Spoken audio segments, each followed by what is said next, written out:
So I'm not going to go into great detail right now, but just know that what they are, and of course these are just methyl, ethyl, and phenyl. The ones I wanted to point out in particular are those that are different than, or either they're slightly different than what we talked about in organic chemistry, or they've given them a slightly different name. I just wanted to point that out in particular. And so, first of all, an alcohol is also called the hydroxyl group, which we talked about in organic chemistry. And then I wanted to point out the fact that, or remind people of the fact that we have, well, maybe it's going to work. Aldehydes and ketones, for that matter, are both called carbonyl groups, and sometimes it's called acyl group. Acyl being AC. Come on, you can do it. ACYL. Is acyl only when it's hydrogen after that? No, acyl for acylation means it's just a carbonyl group being added on. So it can be either an aldehyde or a ketone. Okay. So that's really important, especially next semester when we talk a lot about fatty acids and how things can have lipid groups on it. Almost always this is called acylation because it's a ketone that's being added on. But it could be a formyl group, which is just an aldehyde. Okay. So that's why I just wanted to point that out. Remember, a carboxylic acid that loses its hydrogens called a carboxylate. That's much more important in vivo than it is really in vitro in organic chemistry because of your body's pH almost always, or most of the hydroxyl groups, or the hydrogen groups will be off the carboxylic acids, and so they're carboxylates. Okay, otherwise it's pretty much the same. There's enol, which is just a special type of ketone. Remember, there's a keto-enol tautomerization. And so this is just, it's just an aldehyde, it's just a ketone, but remember it can be tautomerized or reorganized to make an alkene with an alcohol hanging off of it. All right.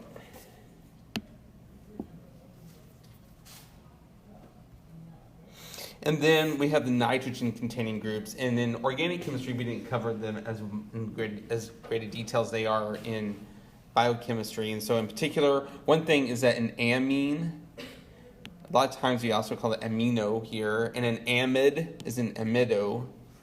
Okay, and so, for example, an amidotransferase transfers an amido group, and aminotransferase transfers amino groups. So, imine, we did talk a little bit about in organic chemistry. This is a carbon with a double bonded nitrogen on it, and then you can have just specialized. So, whenever the nitrogen doesn't have a hydrogen on it but has another carbon on it, it's called an N-substituted imine, which has a special name. It's a Schiff base. You'll see it over and over and over again next semester, in particular when we talk about enzyme mechanisms. And then the two completely new ones, guanidinium and imidazole. Especially imidazole we'll talk a lot about as well. And that's because both of these, we have amino acids in our bodies that have these as their functional groups. And so the first one is arginine, and then histidine is the second one. Okay. And then we have the sulfur groups. And the thiol, which is what we called it in organic chemistry, is the same thing as a sulfhydryl. Okay. And they're just used, in fact, I usually say thiol whenever the thiol loses its hydrogen or the sulfhydryl loses its hydrogen. Do you remember from organic chemistry what's it called when a thiol becomes charged? Because what will be the charge on a thiol when it loses its hydrogen? It's going to be positive or negative? It's negative, and so what's the ending on negative 8? And so it becomes thiolate. Okay. All right, and disulfides is just a single bond between two sulfurs. Thioester is the same thing as an ester, but it's with the sulfur once again. And then we have the phosphoryl groups. And so we have phosphoryl, which can also become a phosphate depending upon pH. And then the anhydride, phosphoanhydride, and you have a mixture between those. The carboxylic acid anhydride isn't as off. I don't know that you'll really see that except for medicinal chemistry, just because in vivo we don't usually use carbon as that second thing that's attached to the oxygen, because phosphate's a much better nucleophile and leaving group if you think back to organic chemistry. All right. And so you just have to know your functional groups. So for example here we could look at we have actually a couple of them. Oops, did it not work? There we go. One is DHAP, which is dihydroxyacetone phosphate, DHAP. Just like I told you that you'll know glycerol by the end of next semester because it's common intermediate. So is DHAP, dihydroxyacetone phosphate, DHAP. You'll see it in multiple metabolic pathways. It's very, very important. But what's one functional group that's on dihydroxyacetone phosphate? Pardon? Phosphate. And what's another one? The acyl group, yes. And finally we have an alcohol. Not a carboxylic acid, there's an intervening carbon between the two. Yep. And then we have ATP, adenosine triphosphate. But just for one example, we could have like the oxygen I circled right there. What kind of functional group would that be? What? No, it's an oxygen.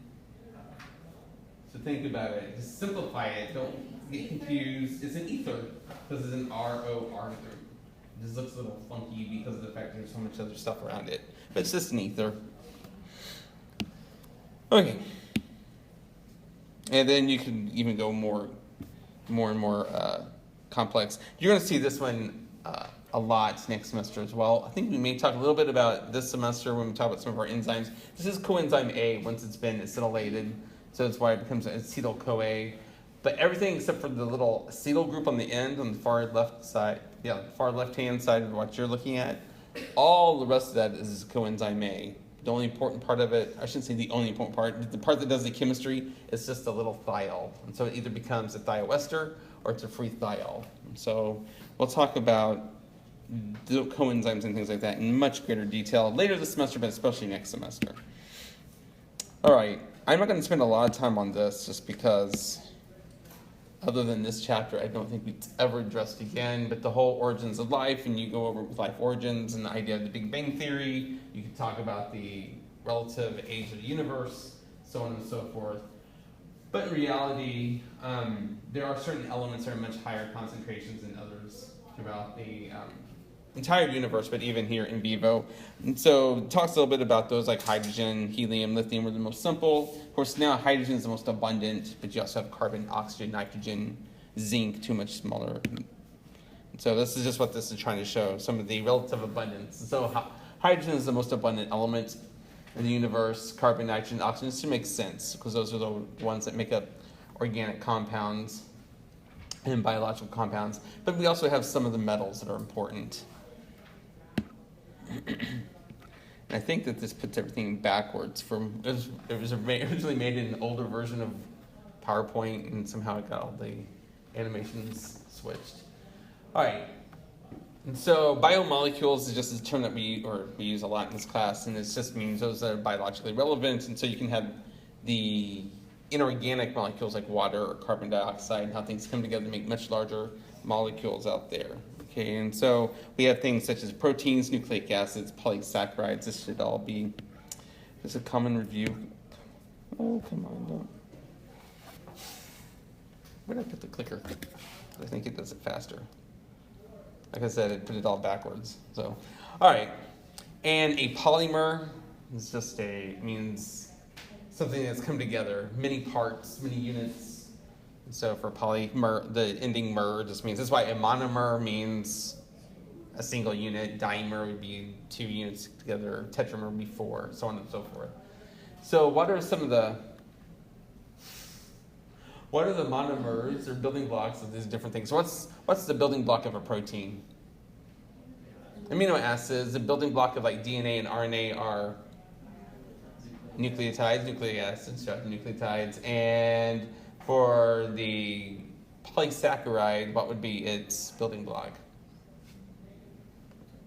Monosaccharide. Okay, so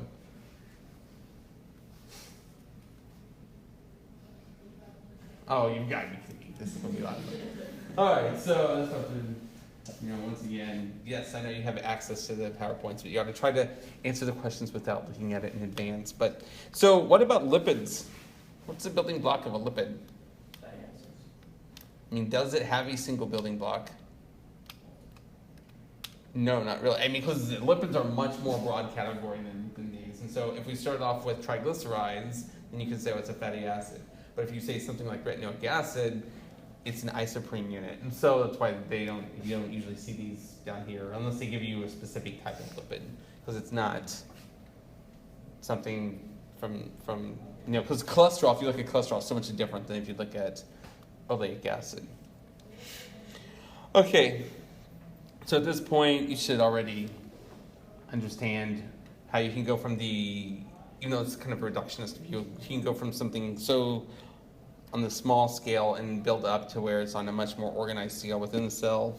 And I do expect you to know the parts to the cell, and I'm not going to go into a lot of detail with it because for today I'm kind of hoping to start to focus more on the chapter 2, since that has some math behind it, and sometimes people struggle with that more than they do this part. But yeah. When I got the book, I actually got a big chart. It's like a poster that you can put up. And You can. Like, it came with it. Right. It comes in like the parts of a cell, metabolic pathways and stuff like that, and so people sometimes use that, especially throughout the course of you do next semester. One of the very first chapters next semester we'll go over is bioenergetics, like the metabolic pathways, how they're interconnected.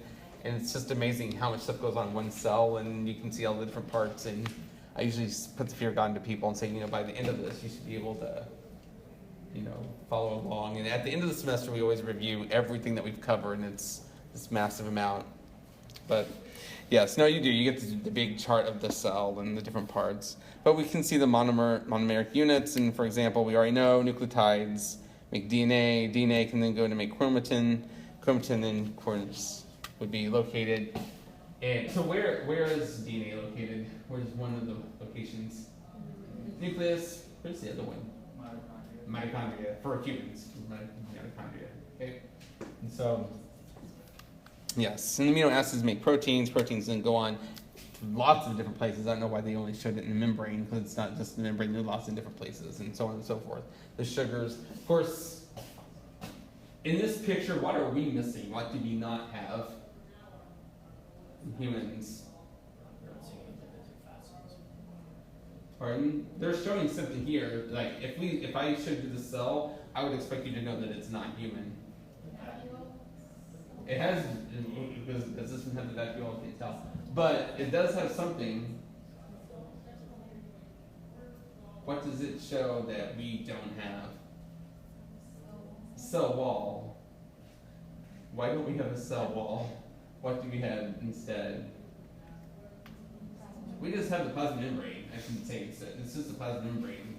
That's the cell wall that makes it so thick and for trees to be on, the way that they are. But and for plants, but no, we don't have a cell wall. Oh, whoops! It does help if I take off the drawings. All right.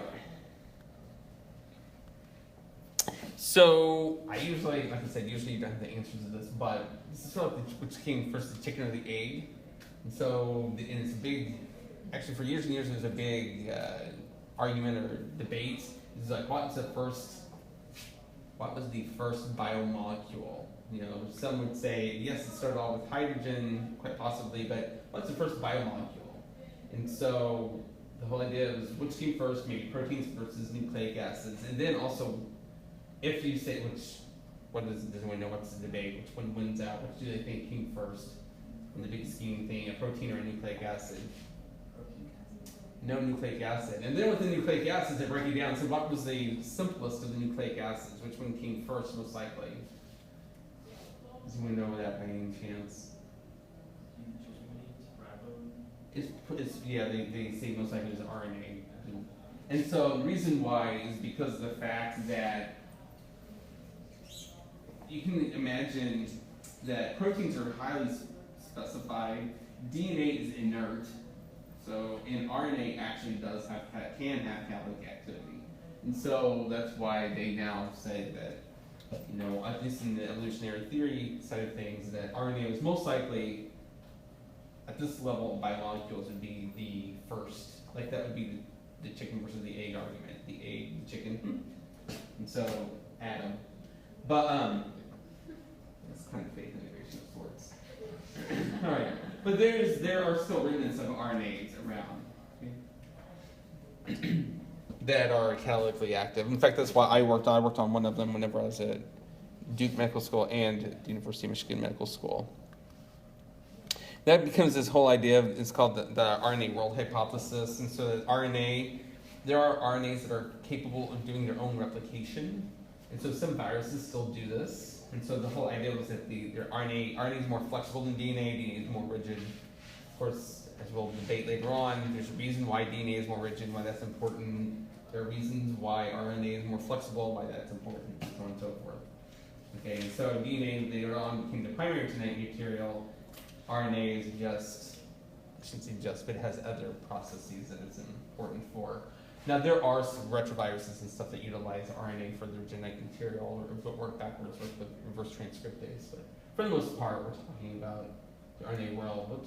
Hypothesis here, we're talking about RNA first. Does anyone know what are some of the, in humans, there's at least 2 or 3 examples, I can think of 3 off the top of my head, of RNA that's still catalytically active, that does the job of proteins. Does anyone know, like that would, if we could give, you win the metaphorical cookie award, because I can't give extra credit, but does anyone know what's one of the 3 that, like I said, I can think of 3 off the top of my head. No, because that's a procedure, but you're close. There's something that kind of does RNAi in of itself. tRNA? Not tRNA in of itself. There's one B. tRNA is one of the major classes of RNA. What's one of the other major classes of RNA? There's mRNA. What's the third? rRNA, and rRNA is because it what makes up the rRNA, or rRNA makes up the ribosome. The ribosome is one of them. That's the biggie that most people, if it's going to get one of the 3, they'll say the ribosome. Because it's the RNA and the ribosome that does the chemistry. Of the other 2 that I can think of off the top of my head, the RNase P, ribonuclease P, which is what I worked on, doesn't. That's involved in tRNA maturation. And then the third, which has a lot of research going on right now, that utilizes an important part of RNA, at least for its chemistry, is telomerase, which of course looks at the length and the fidelity of DNA in the chromosome. What happened to the clicker? There it is. Okay, but we'll talk more about that in chapters 8 and 9. We have prokaryotes versus eukaryotes. I'm just going to show all the answers. At this point in time, we should know. Prokaryotes, we have bacteria, cyanobacteria. You could also talk about eubacteria versus archaea, which actually the original book that we used didn't go into that, eubacteria versus archaebacteria, which I'm not going to spend a lot of time on that either myself, but I think your book talks a little bit about it, and you probably, if you've taken microbiology, you would have covered it. Like, what is the difference?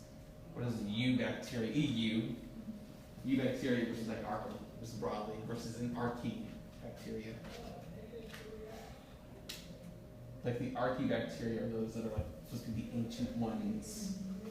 And so they're the ones that sometimes you hear that are like the eyeballs. I should say that. They're like the thermophiles. They live in weird places. They can do weird things. Sometimes those are, broadly speaking, any microbiologist would cringe at me calling it that. But then we have eukaryotes, and of course eukaryotes have a nucleus. So I would expect you to know the different parts and whether or not they're present in bacteria versus prokaryotes versus eukaryotes. Of course, prokaryotes never have a nucleus. Eukaryotes do. They both have cell membranes. There are no mitochondria or chloroplasts per se. In the prokaryotes, because it's their plasma membrane that does the oxidase pathway for them. There's no ER in the prokaryotes, whereas we have ERs. Ribosomes are present. Sometimes people get that one wrong. Bacteria do have ribosomes, okay? Which is one of the whole ideas that gave people, or I should say one of the pieces of evidence that people had used for the idea of the RNA world hypothesis. And then chloroplasts, okay? Which we don't have chloroplasts, but green plants would. And then this is a little bit more detailed. Some of the other specialty ones, and like what's in there, what they do. I would expect you to know this. So I'll be able to point it out on like if you're given a cell, because like what does a Golgi apparatus kind of look like? Remember on the cell. What does it look like? At least to me, that's how I always describe it.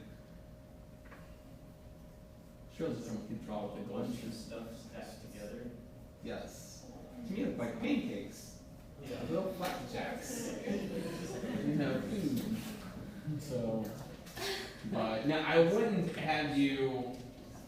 Does anyone know, like, what is, like, what, what occurs is they do some of the post-translational modifications that can occur in the Golgi, and they are actually pH dependent. So, like, the pH changes from one flapjack to the next, so on and so forth. But I wouldn't expect you to go into that in detail with respect to cell biology, but you should at least know the broad strokes, what they do, where they're located, recognize them inside the cell. And so here's this little picture. Some of these we will actually talk about later in this semester and next. For example, we do go over the role somewhat of like the nucleolus. We will talk about that, which I don't know how much that gets covered in cell biology, but we'll talk about the nucleus and nucleolus. We'll talk a little bit about the ribosomes. Ribosomes come actually really important next, or the ER, comes important next semester when we talk about fatty acids and when they are synthesized. And the mitochondria we talk almost ad nauseum next semester because it has multiple metabolic pathways that occur there.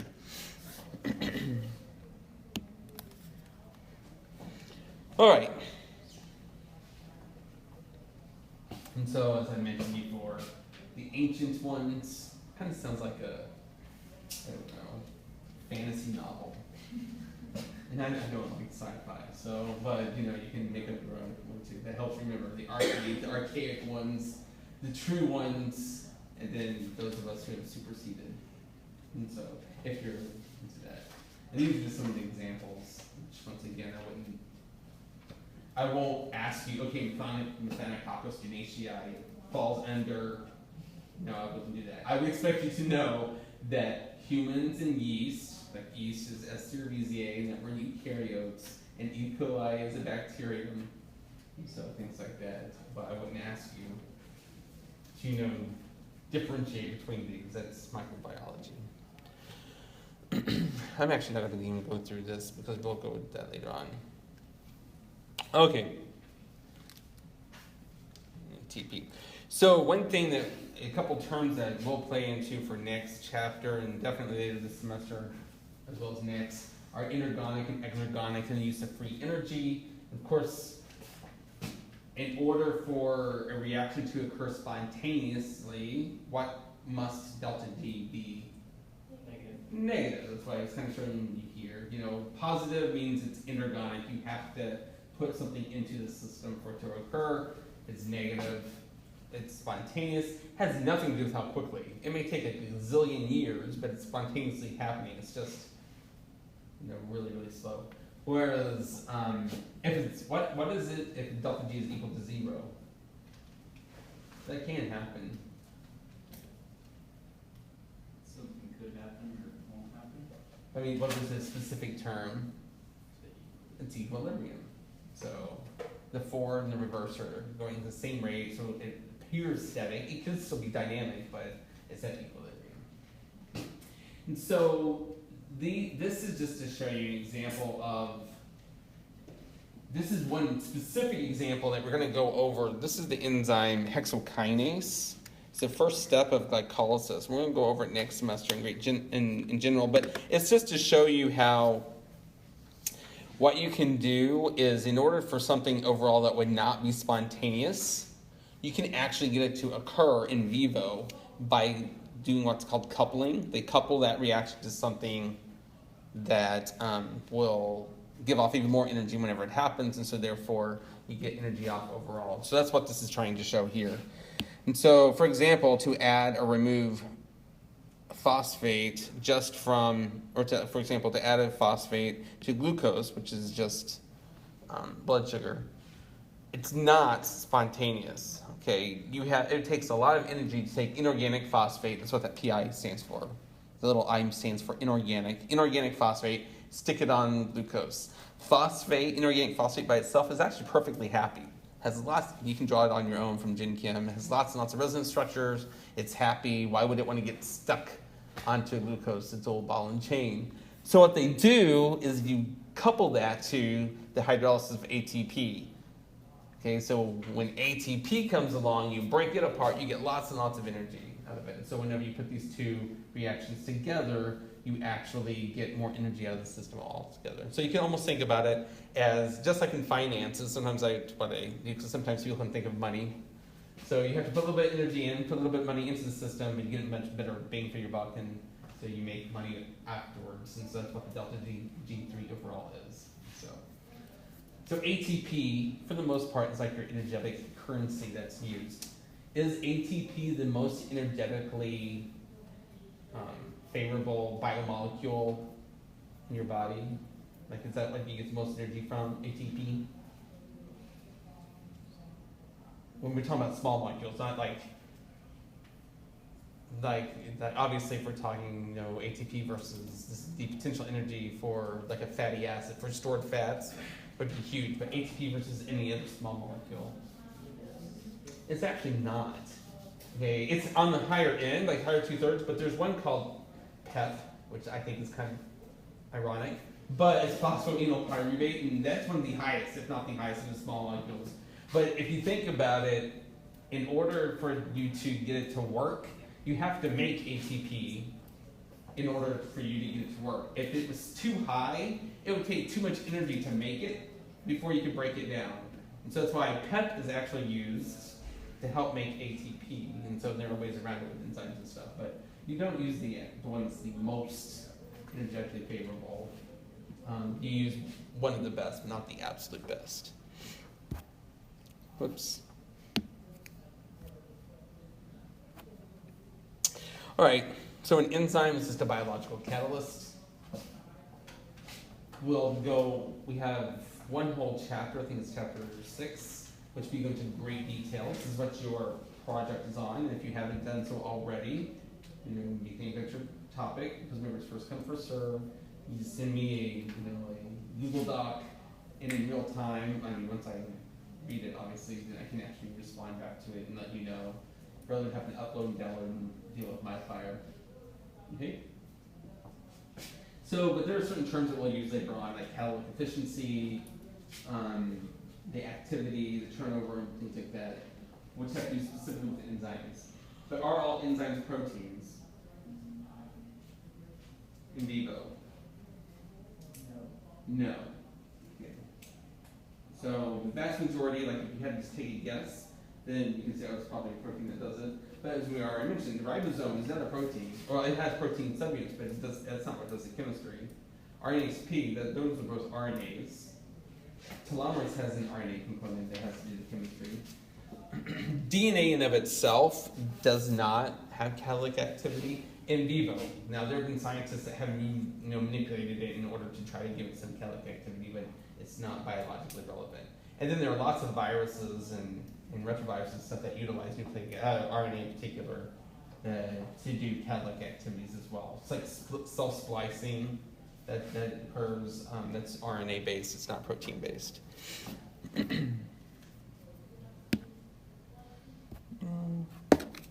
So yes, it's quicker to do that way. All right, and then we have the genetic code. The whole idea of the central dogma, which I would expect you to know the central dogma at this point in time. Okay.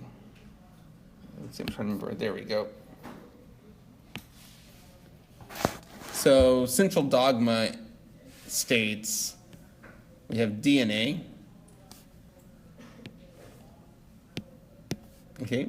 And DNA becomes what? In the big scheme of things, in the central dogma of molecular biology or genetics or biochemistry, it becomes RNA. What's that process called? That's transcription, and I don't know whether the pen is just not wanting to work right now. RNA. That's transcription. And when it goes backwards, because there are times when RNA becomes DNA, what's it called? When RNA becomes DNA, what's that process called? Translation? No. There's that category in Jeopardy sometimes called stupid answers. It's reverse transcription. And And so there's like a delay here. Reverse transcription. Now, RNA can go on to become proteins. And that process is called translation, which I'm just going to abbreviate as TSL, maybe. Like I said, it's not wanting to come out very well. Okay, now DNA to become DNA. Oh, no, don't do that to me. DNA, here we go. Becoming DNA, what's that called? That's replication. It's not wanting to write right now. Replication. What about RNA becoming RNA? There are times. It's also called replication. It's just RNA replication.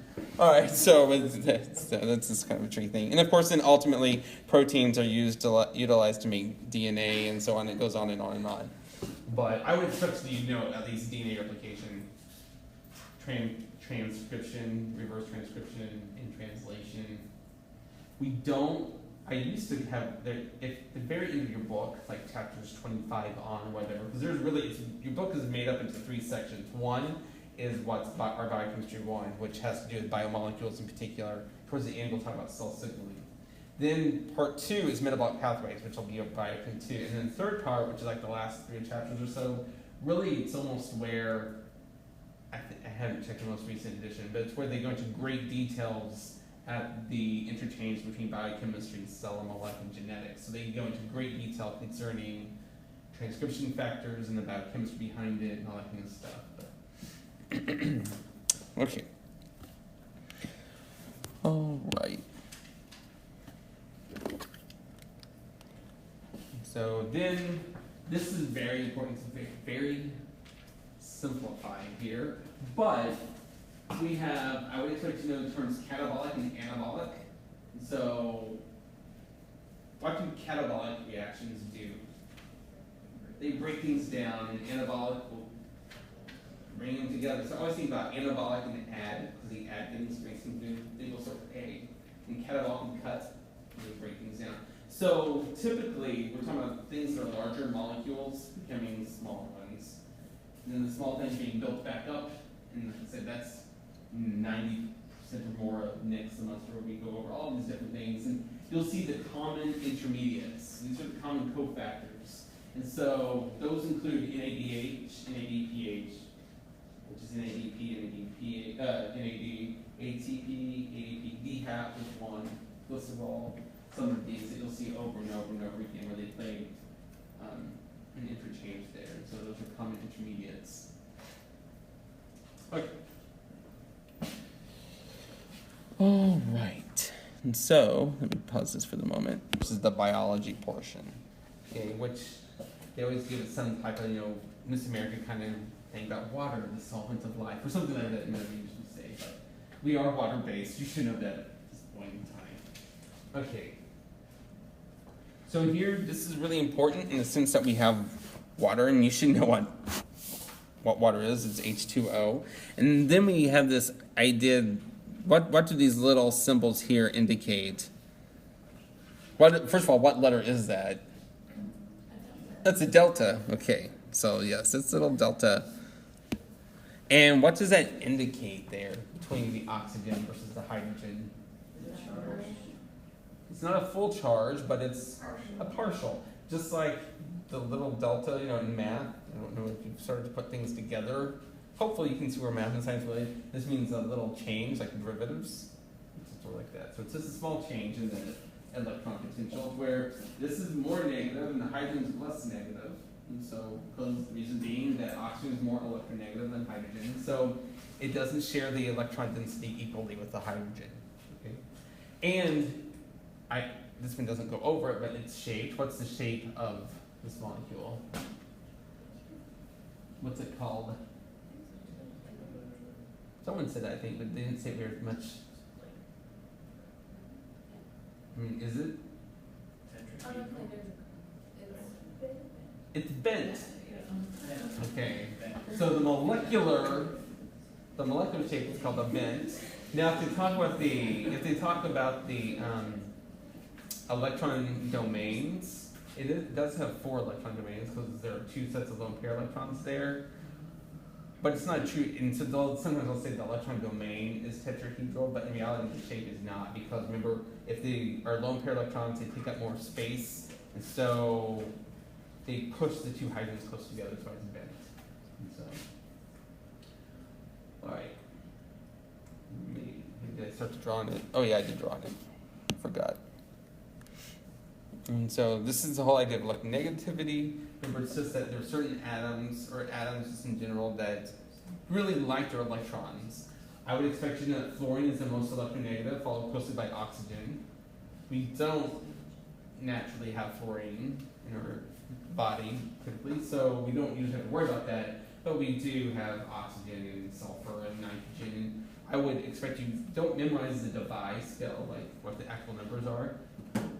But you should know, in general, as you go along the periodic table, the closer you get to fluorine, the more electronegative it is. And so that's why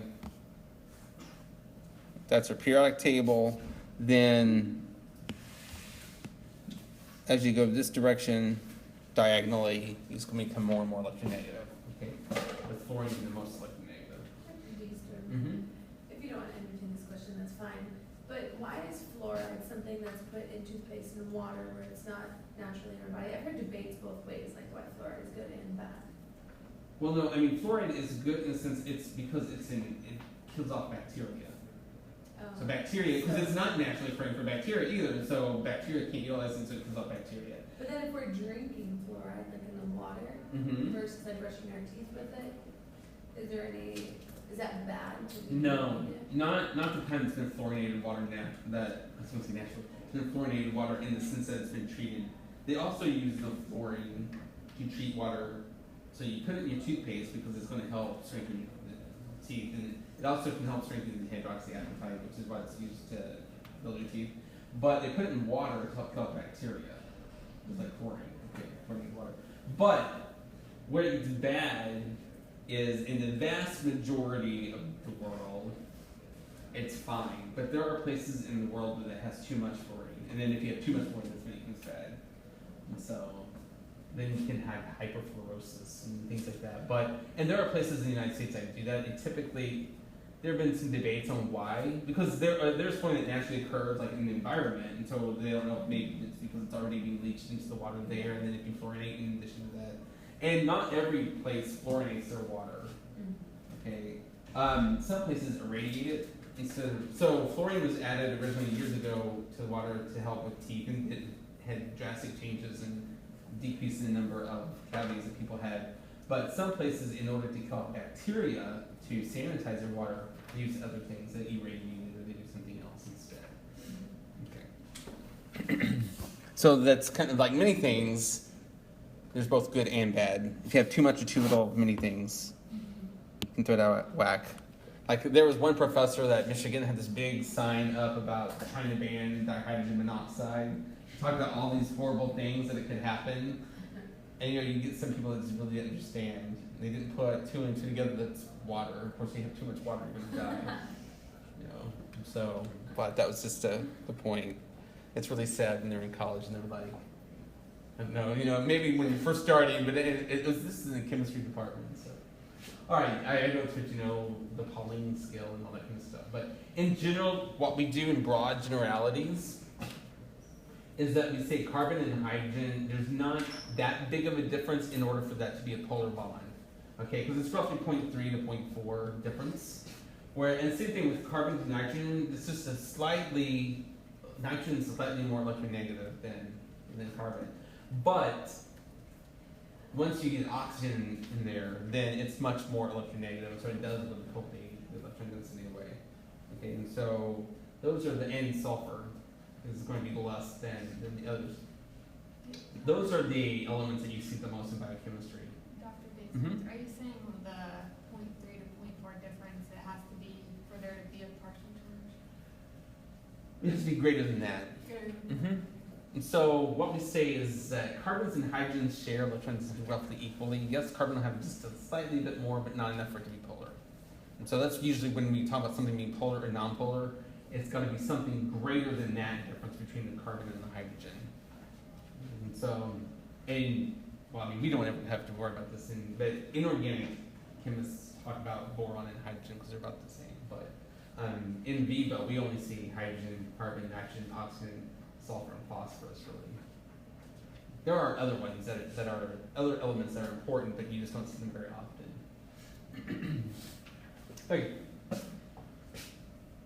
So then it's possible to have something that has dipoles that have individual dipoles, but that overall are nonpolar. Carbon dioxide is the poster child of this, because carbon and oxygen itself, if we just hit this carbon, this oxygen, sorry, there's a huge difference in electronegativity, right? So that oxygen pull all the electrons, not all of it, a great portion of it towards it.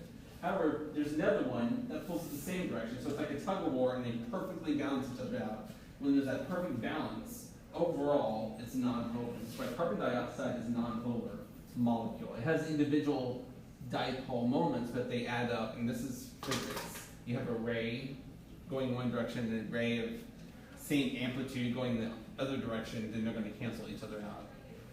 Okay. And so that's why physics is important in biology.